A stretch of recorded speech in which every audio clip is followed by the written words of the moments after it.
Good morning to everyone. प्यारे विद्यार्थियों, आज हम फिर आपकी सेवा में हाजिर हुए हैं और आज एक नई पोएम लेकर आए हैं। पोएम का नाम है ए थिंग ऑफ ब्यूटी। ये हमारा चैनल का लोगो है। आइए देखते हैं।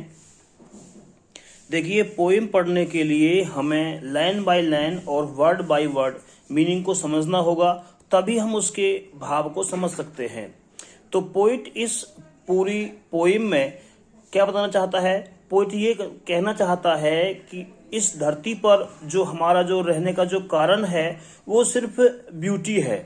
ब्यूटी ऐसी सुंदर चीज है जिसने हमें इस धरती पर रोक रखा है, बांध रखा है। अदरवाइज इस धरती पर बहुत सारी सैडनेस है, बहुत सारी परेशानियां हैं। उन सब के बावजूद अगर कोई चीज है जिसने हमें इस धरती पर रोक रखा है, वो ब्यूटी है। ब्यूटी किस फॉर्म में है, ब्यूटी किस प्रकार है, वो सभी ब्यूटीज को इस पोएम के माध्यम से एक्सप्रेस करेगा और समझाएगा। आओ चलते हैं, देखते हैं पोएम क्या कहती है। A thing of beauty is a joy for ever, it's loveliness increases, it will never pass into nothingness but will keep a bower quiet for us and a sleep full of sweet dreams and health and quiet breathing। देखिए प्यारे विद्यार्थियों, a thing of beauty यानी कि सुंदरता एक चीज है। Is a joy for ever, जो हमेशा खुशी प्रदान करती है। या आप ऐसे कह लीजिए, सुंदरता वह चीज है जो हमें हमेशा खुशी प्रदान करती है। Beautifulness is a thing that provides us happiness for ever.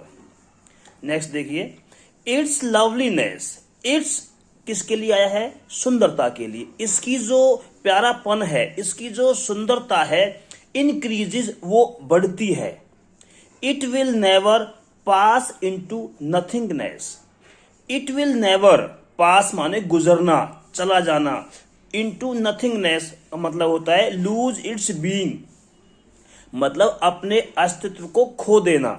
लेकिन ये पोइट जो कहता है कि जो ये सुंदरता है ये अपने अस्तित्व को कभी नहीं खोएगी, मतलब ये कभी खत्म नहीं होगी, ये कभी भी नथिंगनेस में नहीं जाएगी, परंतु इसके एवज में और क्या करेगी ये? बट विल कीप, ये जारी रखेगी, या ये हमें प्रदान करती रहेगी, या ये प्रदान हमें करती है। A bower quiet for us, bower होता है सैडी इनक्लोजर, जहां पे बहुत सारे पेड़ होते हैं और जो छाया होती है, जो उन पेड़ों की सराउंडिंग्स होती है जहां पर हम बैठ सकते हैं, उसको बोलते हैं बोअर यानी कि सैडी इनक्लोजर। क्वाइट फॉर अस, जो हमें शांति प्रदान करता है, जो हमारे माइंड को पीस देता है, शांति देता है, वो सब सुंदरता के कारण मिलता है। एंड ए स्लीप, और एक ऐसी नींद, फुल ऑफ स्वीट ड्रीम्स, जो भरी हुई है कैसे ड्रीमों से, कैसे सपनों से? बिल्कुल मीठे मीठे मधुर सपनों से भरी हुई है। एंड हेल्थ, और उसमें हमारा अच्छी सेहत मौजूद है, उसमें हमारा अच्छा स्वास्थ्य है। और वो सब किससे मिला है हमें? केवल ब्यूटीफुल थिंग से, केवल जो भगवान ने, जो गॉड ने इस दुनिया में ब्यूटी डाली है, उस ब्यूटी से हमें चीजें प्राप्त होती हैं। एंड क्वाइट ब्रीथिंग, और जो हम राहत की सांस लेते हैं, जो हम एक आनंद लेते हैं सांस लेने में, जो हमें रिलीफ मिलता है, वो सारी चीजें हमें सुंदरता से ही प्राप्त होती हैं।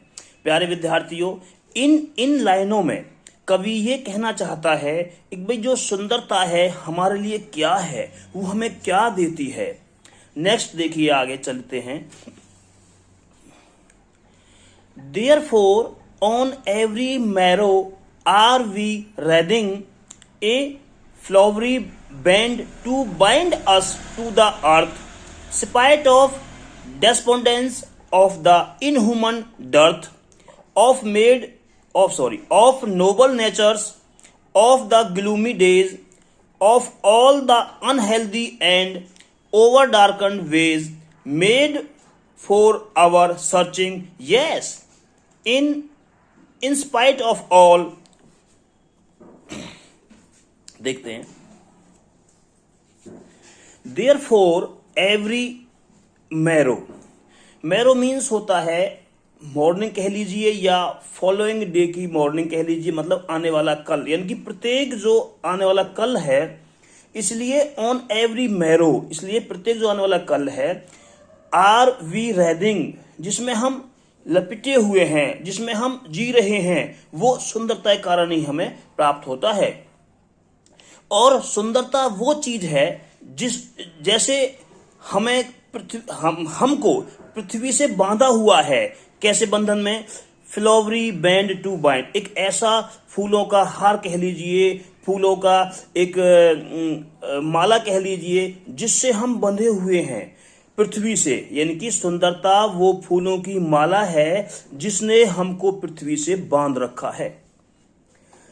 स्पाइट ऑफ डेस्पोंडेंस, कभी फिर एक्सप्लेन करना चाहता, कहता है कि इतनी उदासी के बावजूद भी, यानी कि धरती पर जो सैडनेस है, ऑफ द इनह्यूमन डर्थ, जो एक कमी है, जो इंसानियत की जो कमी है धरती पर, उसके बावजूद भी, ऑफ नोबल नेचर, जो भले आदमी हैं, जो नाइस पीपल हैं, वो इस धरती पर कम है, उनके बावजूद भी, ऑफ द ग्लूमी डेज, और जो इतने दर्दनाक भरे दिन हैं इस धरती पर, उनके बावजूद भी कवि ये कहना चाहता है कि धरती पर इतनी सारी सौरोज हैं, इतने सारी प्रॉब्लम्स हैं, उन सब के बावजूद भी कोई अगर है तो वो सुंदरता है जो हमें इस धरती पर बांधे हुए है, इस धरती पर हमें रोके हुए है।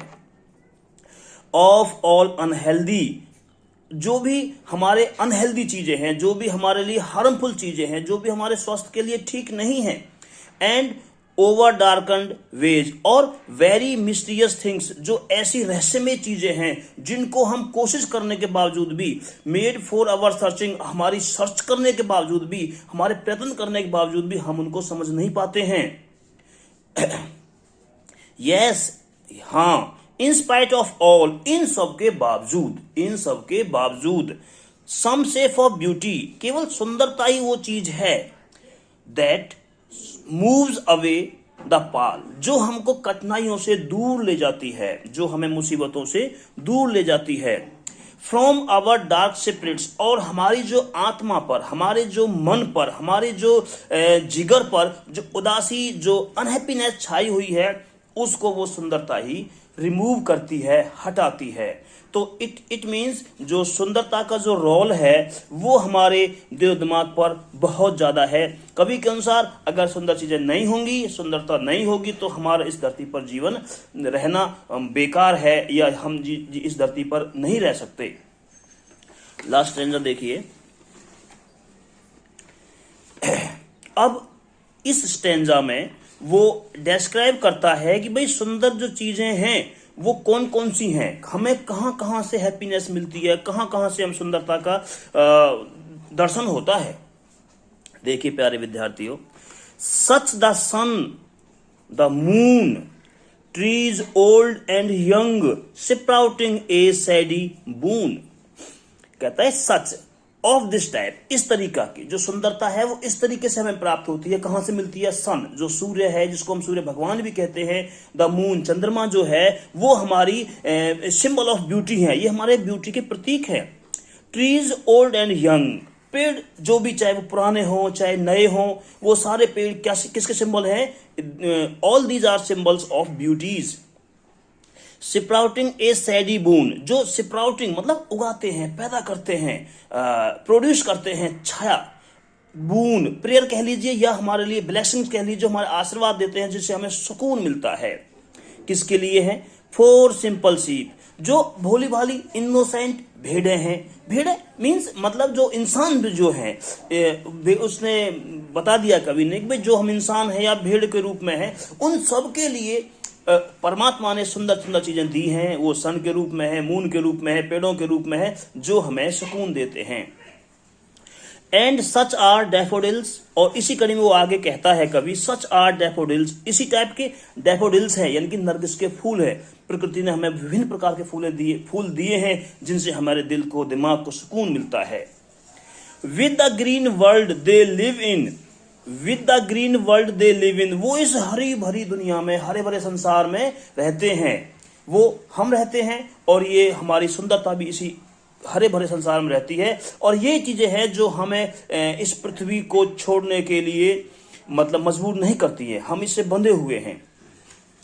आगे क्या कहता है, एंड क्लियर रील्स स्वच्छ रील्स होती है, स्मॉल स्ट्रीम, छोटी छोटी नदियां, that for themselves A cooling covert make. कहता है कि दैट फॉर देमसेल्व्स, जो अपने लिए अपने आप बनाती हैं, कवर्ट बनाती हैं। कवर्ट मीन्स होता है थिकेट, झाड़ियां, जहां पे पशु छुप जाते हैं, जानवर छुप जाते हैं, वो झाड़ियां भी वो नदियां खुद क्रिएट करती हैं। वो कैसे करती हैं? क्योंकि पानी जब जाता है तो पानी से ही ये थिकेट, झाड़ियां वगैरह पनपती हैं, जो सुंदर लगती हैं, जंगल की जो सुंदरता को बढ़ाती हैं। अगेंस्ट द हॉट सीजन, ये अगेंस्ट के रूप में है, अगेंस्ट कह लीजिए इसको, एक मतलब गर्मी के मौसम से बचने के लिए या गर्मी से मौसम से हमें बचाने के लिए जो क्लियर रील्स हैं वो हमारा सहयोग करती है, वो भी एक सुंदरता का पार्ट है। The mid forest break, mid forest break यानी कि जंगल के बीचों बीच ब्रेक होता है, वो भी एक प्रकार की दलदली झाड़ियां होती हैं जो पैदा की जाती हैं नदियों के द्वारा। Rich with sprinkling of fair musk rose blooms, मतलब रिच विद, वो भरी हुई हैं, लुकिंग ब्यूटीफुल, सुंदर लगती हैं। और स्मॉल अमाउंट, जो छोटी मात्रा में है लेकिन बहुत सुंदर लगती हैं। और मस्क होता है एक रोज विद लार्ज व्हाइट फ्लावर्स, एक ऐसा गुलाब जो मतलब फूलों से, सफेद फूलों से भरा हुआ है। तो all these things are the part of the beauty the poet describes here. This is the last stanza and important stanza. Please look at this.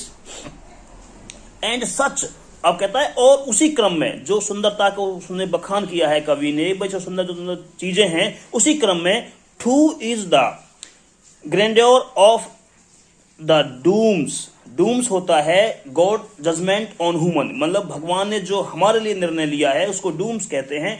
और वो भी इस सुंदरता में आता है, जो ईश्वर ने हमारे लिए एक जजमेंट जो निर्णय किया है, जजमेंट जो लिया है, वो भी उस सुंदरता का पार्ट है। वी हैव इमेज्ड, इसमें थोड़ी स्पेलिंग ए और आएगी, फॉर द माइटी डेड, और हम कल्पना करते हैं कि जो पावरफुल आदमी थे, जो आदमी थे पावरफुल यानी कि शक्ति में भी और अपनी मेंटल इंटेलेक्चुअल में भी, मतलब एक ज्ञान में भी जो महान आदमी थे, जो हीरो थे, और जो अब डेड हो गए हैं, वो मर गए हैं। लेकिन उनके बारे में अगर हम सोचते हैं उन्होंने हमारे लिए क्या क्या किया, तो वो भी एक प्रकार की ब्यूटी है। और वो ब्यूटी हमारे शरीर को, हमारे मन को, हमारी आत्मा को एक प्रसन्नता देती है। ऑल लवली टेल्स, सारी प्यारी कहानियां, दैट वी हैव हर्ड, जो हमने सुनी है और रीड और पढ़ी हैं, मतलब उन वीरों के बारे में जो कहानियां हमने सुनी है, पढ़ी है, जो गाथा हमने उनकी सुनी है, वो भी हमारे दिल को, वो भी हमारी आत्मा को सुकून देती है। और वो सुकून ही हमें खुशी देता है, और इसीलिए उसको कवि ने ब्यूटी कहा है। ब्यूटी मीन्स सुंदरता, और सुंदरता वो होती है जो हमारे दिल को, मन को सुकून देती है। आगे क्या कहता है, और परमात्मा ने हमारे लिए क्या किया है, and endless fountain of immortal drink, कहता है कि एंड एंडलेस होता है अनंत, जिसका अंत नहीं हो, फाउंटेन झरना कह लीजिए, फुहारा कह लीजिए, ऑफ इमोर्टल ड्रिंक मतलब अमृत जैसा है। परमात्मा ने हमारे लिए अनंत अलौकिक पेय दिए हैं, पेय पदार्थ दिए हैं, यानी कि पेय पदार्थ के रूप में हमें खुशियां दी हैं, हमें सुंदरता पेय पदार्थ के रूप में भी दी है। प्योरिंग unto us from the heavens brink, जो भगवान हमारे ऊपर उड़ेल रहा है या हमें दे रहा है, कहां से दे रहा है, वो स्वर्ग के किनारे से, स्वर्ग के एक छोर से, या इस प्रकार ऐसा समझ लीजिए इस बात को, एक जो परमात्मा ने हमारे लिए झरने के रूप में हमारे ऊपर अमृत बरसा रहा है स्वर्ग के एक छोर से, उससे हम लाभान्वित हो रहे हैं, और वो भी एक सुंदरता का पार्ट है। अगर ये सारी चीजें इस दुनिया में नहीं रहेंगी, इस पृथ्वी पर चीजें नहीं रहेंगी, तो हमारा यहाँ रहने का कोई औचित्य नहीं है। मैं इस प्रकार आपको बताना चाहता हूं कि ये सारी चीजें ही हमें यहाँ पे बांधे हुए हैं। तो मैंने इस पोएम को आपके सामने एक्सप्लेन किया है, और अपनी भरपूर कोशिश की है कि आपको समझाने की। फिर भी मनुष्य गलती का पुतला है, गलती हमसे भी हो सकती है और गलती करके सीखना ही इंसान का फर्ज बनता है। कोई मिस्टेक अगर रहती है तो प्लीज़ आप कमेंट बॉक्स में उसे डालें। और या कोई चीज़ ऐसी है जो आप दोबारा सुनना चाहते हैं, या कोई चीज़ समझ में आपके नहीं आई है, कोई वर्ड मीनिंग है, कोई लाइन का कोई मीनिंग है, तो आप कमेंट बॉक्स में ज़रूर डालें। अगर आप कमेंट बॉक्स में डालोगे तो हमें पता चलेगा कि भाई हमारा जो ऑडियंस है, हमारा जो विद्यार्थी है, ये जानना चाहता है, और उसके लिए हम और अच्छी अच्छी वीडियो बनाएंगे। मैं ये कहना चाहता हूँ, अगर आपके दिल को, अगर आपके दिमाग को ये लगा है कि भाई ये पढ़ने के बावजूद हम किसी और को पढ़ा सकते हैं, या हम आगे इस ज्ञान को किसी और को दे सकते हैं, तो आपको ये ज़रूर वीडियो लाइक करनी चाहिए, शेयर करनी चाहिए, और इसको आप सब्सक्राइब जरूर करें। क्योंकि अगर आप हमारे चैनल को सब्सक्राइब करेंगे तो हमारी जो आगामी वीडियोस हैं वो आगे एजुकेशनल तो होंगी, उसके अलावा मोटिवेशनल वीडियो भी होंगी, जो आपके बच्चों को या आप खुद को मोटिवेट करेंगे कि भाई हम कैसे आगे बढ़ें। अगर हमारा पढ़ाई मन नहीं लग रहा है तो उसके लिए हम आपको स्टेप्स बताएंगे। अगर आपका बच्चा है, आपका कहना नहीं मानता है, उसके लिए हम आपको स्टेप्स बताएंगे, और वो स्टेप्स जरूर आपके लिए कारगर होंगे। आशा करता हूं कि आपको हमारा जो ये एक्सप्लेनेशन ऑफ पोएम है समझ में आया होगा। तो वंस अगेन आपका बहुत बहुत धन्यवाद। जय हिंद, जय भारत। Thank you.